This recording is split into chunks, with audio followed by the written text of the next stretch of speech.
Bihar board कक्षा 12वीं दिगंत भाग 2 के हिंदी पाठ्यक्रम के पाठ 8 सिपाही की मां लेखक मोहन राकेश के लिए परीक्षा उपयोगी महत्वपूर्ण ऑब्जेक्टिव और सब्जेक्टिव प्रश्न उत्तर नीचे दिए गए हैं।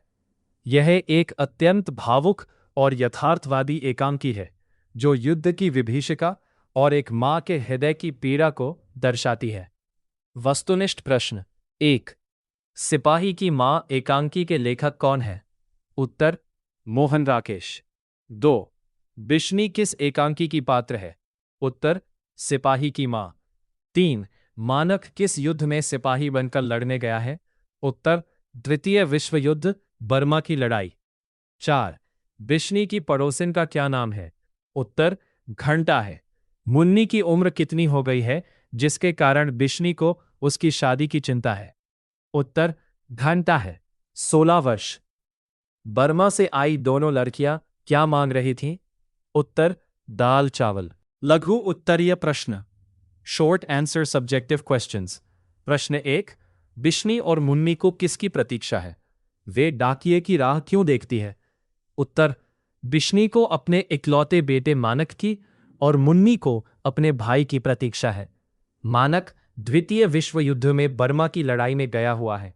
वे डाकिये की राह इसलिए देखती हैं क्योंकि उन्हें उम्मीद होती है कि मानक का पत्र, चिट्ठी आएगा जिससे उन्हें उसकी कुशलता का समाचार मिल सके।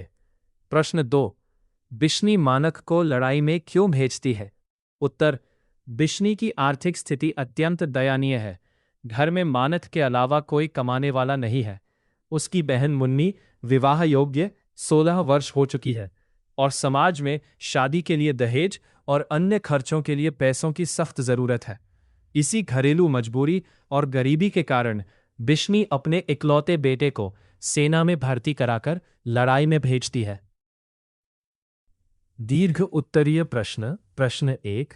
सिपाही की मां एकांकी का सारांश अपने शब्दों में लिखिए। उत्तर मोहन राकेश द्वारा रचित सिपाही की मां एक अत्यंत मार्मिक और यथार्थवादी एकांकी है।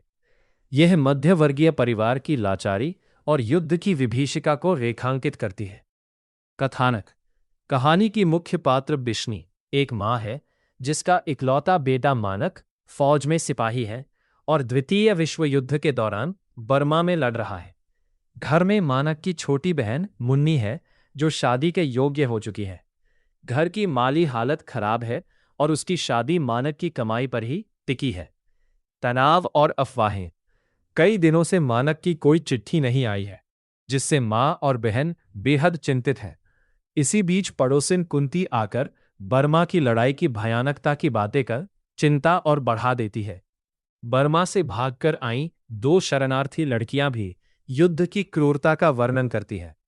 स्वप्न का दृश्य चरमोत्कर्ष। एकांकी के अंत में बिश्नी एक भयानक सपना देखती है।